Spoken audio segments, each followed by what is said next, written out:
kubanga abantu bwe bati be bantu tugamba nti bakulembeze bannamaddala balina capacity to influence okulaba nti bakyusa abantu babawa amaanyi ne babawa essuubi nga mmwe noga nti bitwalirowooza nti byavaawo kulaba basobola okuva eri n'akikola lwaki tumuwa support okulaba nti ekintu ekyo kituukirira ate nga nekisinga obukulu afaayo kuba omuntu atafaayo yandigadde kasita negagasa ate kiki kantambulingi naye omuntu agamba nti kakubira essimu naawe jangu obeewo kiba kikulu nnyo era kirina ekifaananyi kyekiraga ekitali kya bulijjo tuluuka tugamba nti kati ensimbi watya zituuse zizze era nga mubanga etali ddala wala nnyo ziyinza okujja tukoze tutya bannange nze simanyi abambejja n'abalangira babikola batya naye ffe ensimbi bwe zijja zitukyankalanya tufuna pulaani z'otulaba bannange oleka tomanyi pulaani ya mwavu naye tubeera ne pulaani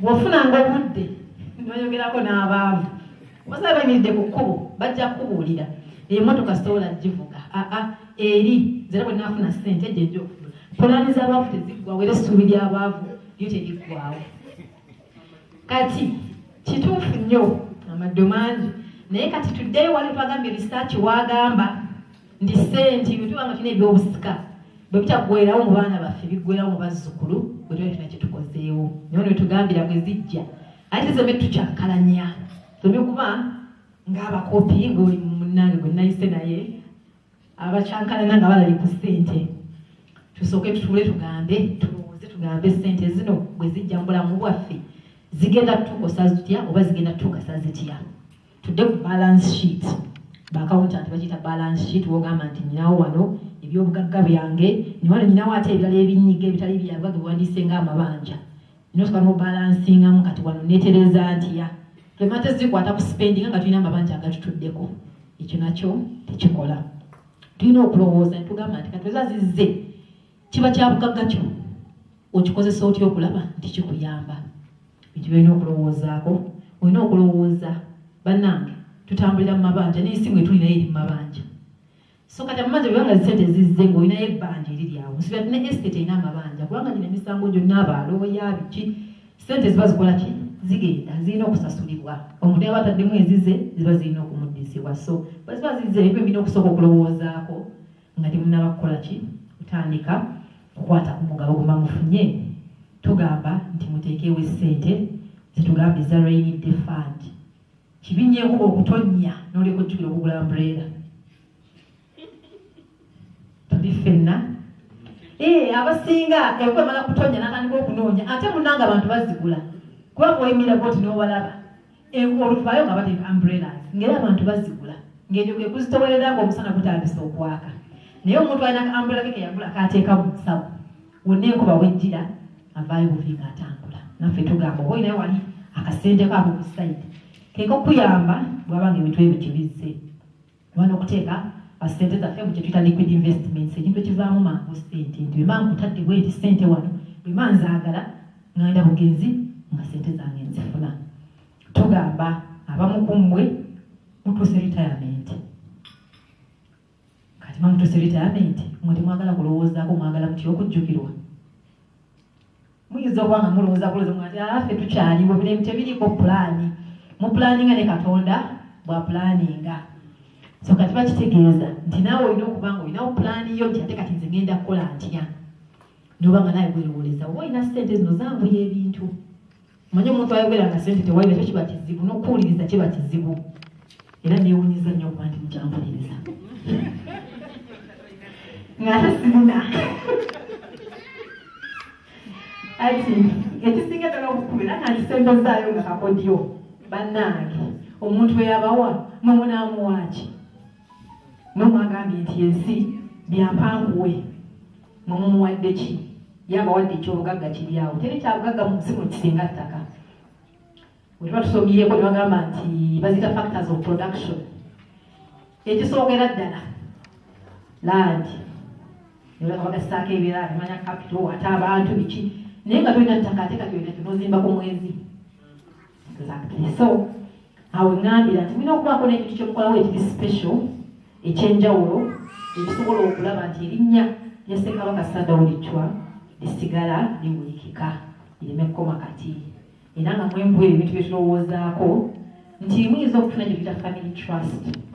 Mu family trust eyo nimba nga mulimu obukiiko obubuuti bubiri ng'akakiiko akamu ke kalimu abawi b'amagezi abafamile, akakiiko akalala ke kali mu management mu byenkola.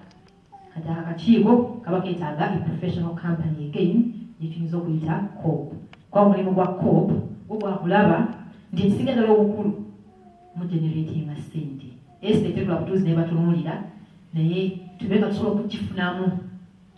Kati ezo ssente trust ebanga weeri ng'eriko ne family members be basalawo ate bagenda kuzigabanyamu batya mu family endala. Ebisinga byonna ku COP Mukama wange yabyogedde naye mpoza okwongera okukaatiriza kwe kugamba nti COP management twatandika okukola ne Prince Kimera ng'alina ekintu ekyo yali atandise ekyokulaba nti properties ezo ebyokubugagga ebyo bikomawo mu family.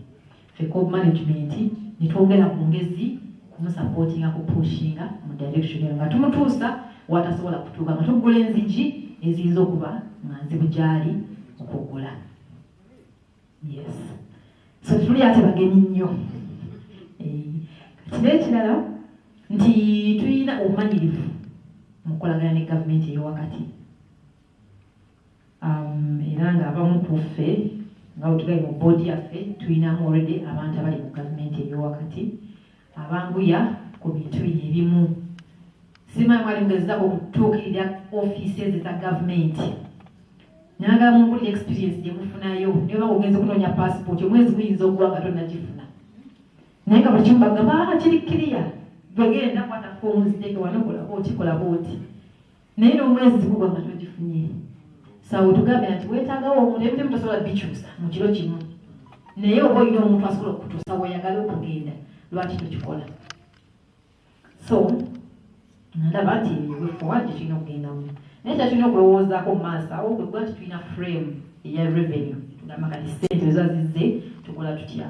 Bwe tuba bakugulawo accounts tuba tulina zigula mu mannya g'abaana ba Ssekabaka Sir Daudi Chwa kubanga awo tuva layini ziruka zijja zitambula bulungi nti zoono maama wange taata wange bwebityo ne mukka. Kati ate eyo gye bava ne mulaba engeri gye zituuka mu bantu abala bonna abalina okufunamu mu busika obwo. Pulaani eraba nti amabanja gonna agaliwo agali ku estate n'agali ku bantu kinnoomu nago gasooka ne gasootingibwa kubanga oyinza okumpa omugabo gwange nga gwa miliyoni emu nga amabanja nina ga miliyoni 2. Kati awo nze maafunyemu ki? Kati awo nga family tugambe ffenna tweyagaliza tusooke tumale okuggyawo ebizibu ebya buli omu ate tulabe engeri gye tuyinza okufunamu ffenna n'abantu. Tugamba nti ssente endala ezo zizze tujja kulaba nti tuziteeka ate okwongera okulaba nti tudevelopinga tukulaakulanya estate eyo okulaba nti twongeramu ebintu ebirala. Mukama nga era byayogeddeko naye nga bwengambye ettaka mulina ppitirivu mwe musalawo kiki mwagala okukola naye nga ebyokukolebwa byo bijja. Tasobola okuteekamu ssente nabo bangi nnyo ne basigala ate nga babasasula kuba nti bakolera ku ttaka lyammwe. Okubumbawumba tuteeka mu kafaananyi akatono nnyo bwe katyo ne tugamba nti era tulina obukulembeze obutuufu obwannamaddala obutaliimu bukuusa. Kiba kitegeeza nti tujja kusobola okulaba nti ebintu byaffe bye tufuna nga ffe tujja kufuna engeri gye tubimanyi ne kingamu obulungi okulaba tubikozesa bulungi ne bitoonooneka. Kiba kitegeeza nti bwe twagala kukola bizinesi tujja kuba tulina engeri gye tuweesaamu oba gye tugamba nti erinnya lya Ssekabaka Sir Daudi Chwa lisigala livuga. Tuli ffenna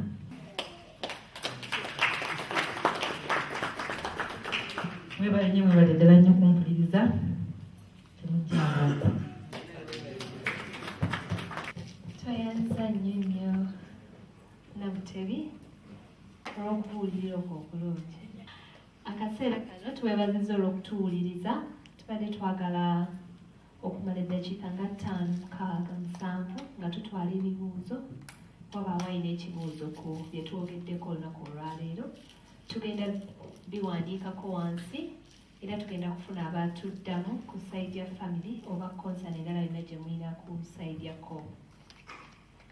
Projects zino bwe muba muzitandise kyagala kusooka kooti eggwe tulyoke tutandike projects zino oba zina continuing on nga case tennaba kuggwa ey'omu court.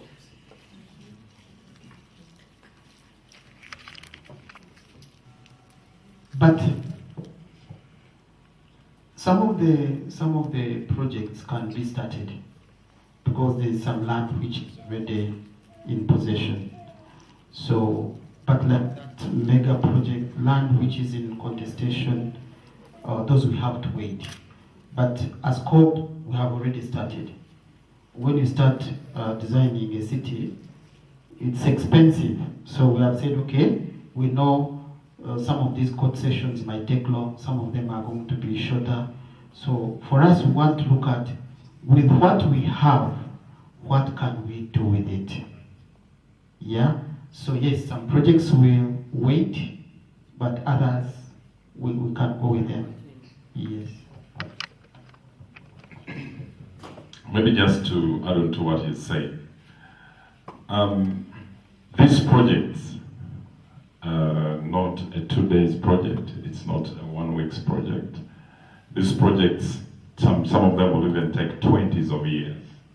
Now, what we're doing, or what we've embarked as COB apparently, is to develop a conceptual framework. Okay? We are developing the paperwork, the requirements, as the other processes go on, so that we, at the time the other processes are concluded, we also have our projects ready to roll out. With properties who may or may not have titles and or information which can be worked upon. As you know, in our last meeting in Pokeball, we handed out some property, some titles in Kitebi, of which those properties we can actually work on. As we're looking at COP management is there for the family. So not only to look at the bigger estate, but also the individual estates of your parents and your grandparents. Let us also look at those areas. I think now is the time to really organize ourselves. If you have certain properties you need managed or handled, you need to bring it to our attention so that COP can now look at what can be done and we can move forward on those fronts. As much as we are dealing with the whole group, but you can also deal with individuals within the group.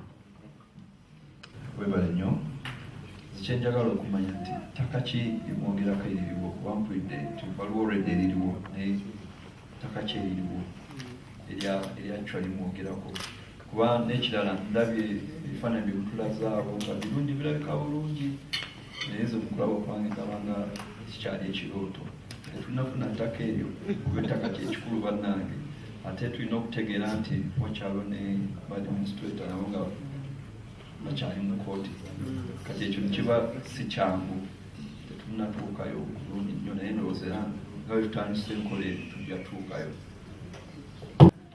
We're in the process of removing the administrators, but I think you have to get an understanding, what is an administrator? What are the duties and responsibilities of the administrator? The administrator is there as a representative of the family beneficiaries. They're not the owners, and they're not the only ones who should be knowing exactly what is happening within the estate. You are beneficiaries, you're the owners, you're the family members. You have a right to know what is happening in the estate. You have a right to be actively involved in what is happening. Saying that we can't do anything while these people are there, I don't think that is the truth. What is the truth? One case they've already lost is this case which I talked about earlier. Some of you who maybe came a bit late did not get the understanding, but maybe I can go through it. The case which was set up by Philip Wemeli and Wemeli Company, the administrators fought in court to stop those properties of Daudi Chwas being presented in court. They lost with costs. Now, why was that? They presented a lawyer who didn't know what he was doing, and he didn't understand the nature of why they wanted to stop these properties brought to court. So why was that? Why are our administrators stopping the property being identified in court? This is what you should ask yourself. This is also part of negligence and/or people who are not aware of their duties and responsibilities. We also have a responsibility to find out what are these people doing. We've all requested for them to come to meeting and to explain to us, but we have not followed this up. Now we're also at fault that we're coming in this November up to 5 years of these people holding administration letters. Now you can't blame them totally. We also have a responsibility to our immediate families and the greater families to be active, to be involved, to ask questions. What we're talking about here, COP management, is about a professional way of handling an estate of the size of Sir Daudi Chwa. So that would be my answer. Thank you. However, I think, by the way, with all due respect. Yes, there's something you didn't understand, which I understood, I think, because mine is also. I think he wanted to know, we have said that we are going to develop some places, some pieces of land. He wanted to know which are these pieces of land that are ready from Daudi Chwa that we can work on. Okay, Herbert, I'm not sure if you signed. We recently signed, I think it's about 2 months ago, 2.5 months ago, to start processing titles of Daudi Chwa. Now, we didn't want to get in the situation where we're currently in court to remove the administrators and we're inactive. So what we decided as family members is let us be active, let us employ somebody who can start the process of making titles. Let us not just sit down and wait for a court case which may come today or may come tomorrow or next year. Let us be active. So in that process, actually the chairman is the one we actually gave that duty, and as he explained earlier, there's some properties within Mukono Chagwe district which the title deed prints are nearly finished. We were meant to actually get the title deed prints about 2 weeks ago, but the lady who's the registrar had a baby. So she wasn't able to give us the title deed prints. So thanks and praise to God, He brought another life to the earth, but we're processing. So we're looking at really those large areas of 29 miles, 30 miles, one piece of land. The other lands which we're processing, these complicated lands of Wakiso and Chadondo. Chadondo, as you know, is one of the biggest areas where not only